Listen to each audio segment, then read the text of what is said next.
Hey everybody, I am AR Mar, and what I watched today is Reboot, Season 2, Episode 9, Trust No One.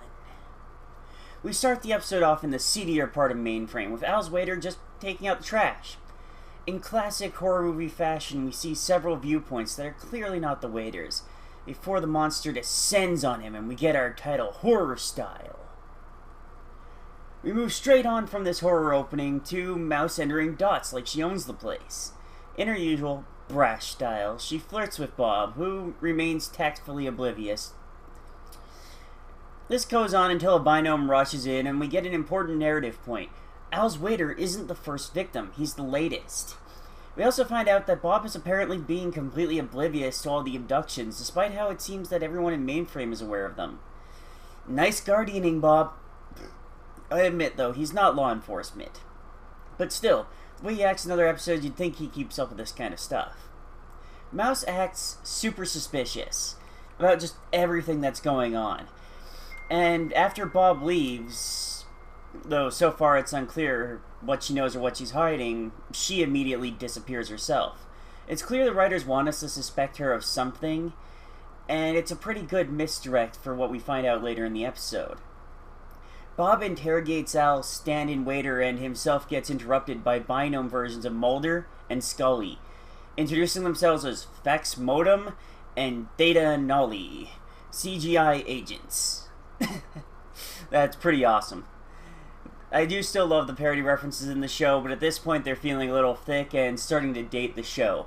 I know some would counter with the Power Rangers parody dating the show pretty hard itself, but for me it's a different beast since Power Rangers has, since Reboot, kept airing and putting out consistent shows and consistent seasons and whatnot, and keeping its cultural imprint fresh, while X-Files has only recently got a revival series and a DVD re-release. That's partly my personal bias talking, I will completely admit that.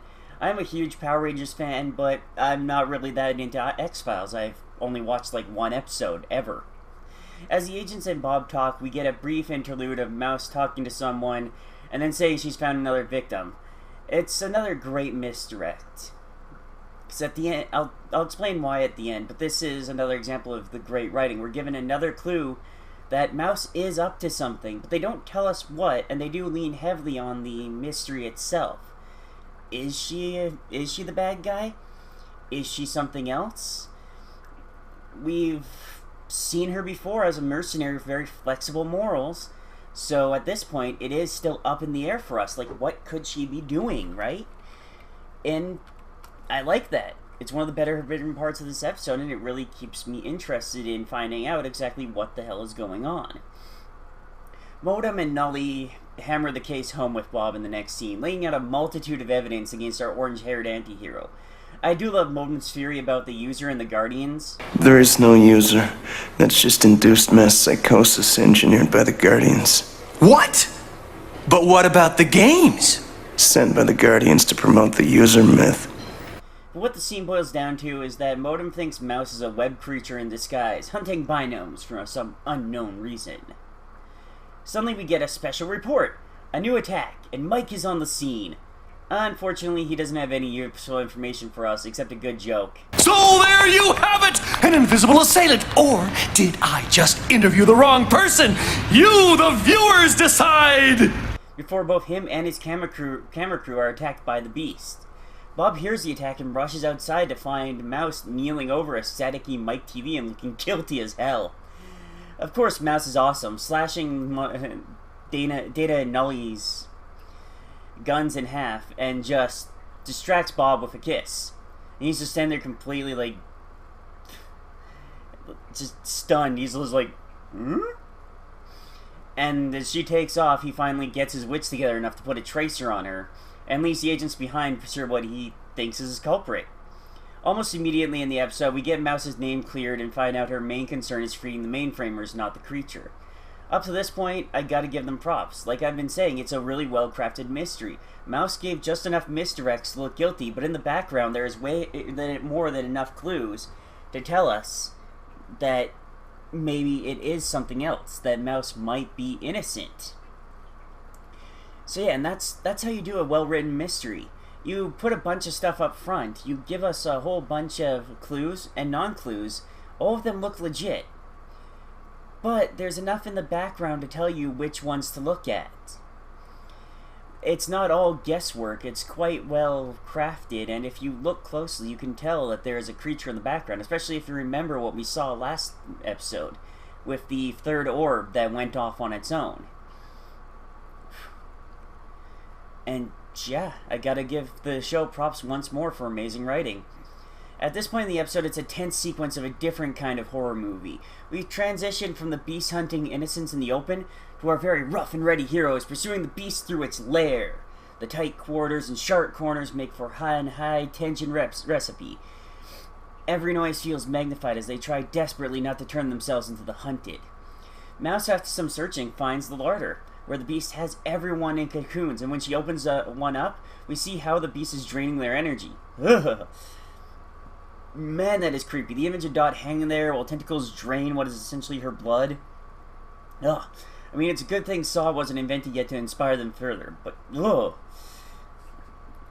I'm not really into horror movies in general.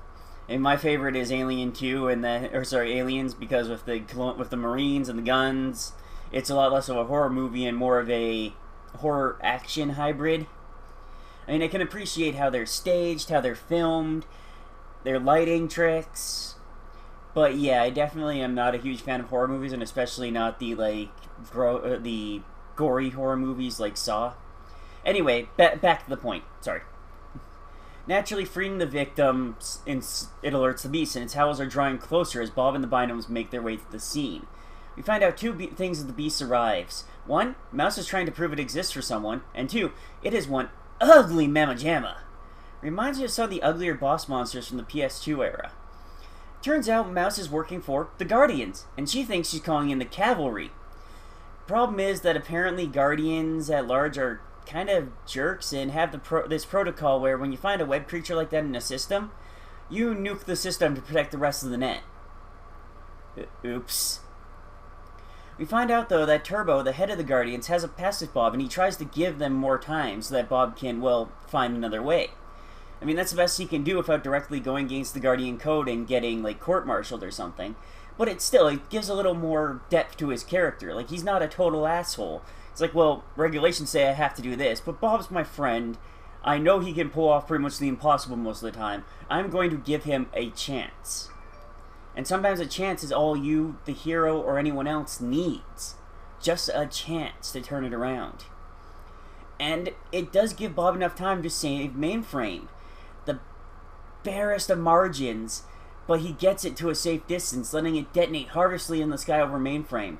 And for a moment it looks like Bob has given his life.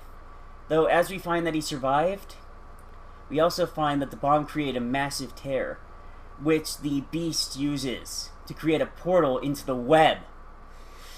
And sets up the premise of our season finale, an invasion of creatures just like it from the web. A war coming to Mainframe's shores. Will they survive? Or will the net consume our Mainframers? We'll see next time. Thank you for watching, and I'll see you next time.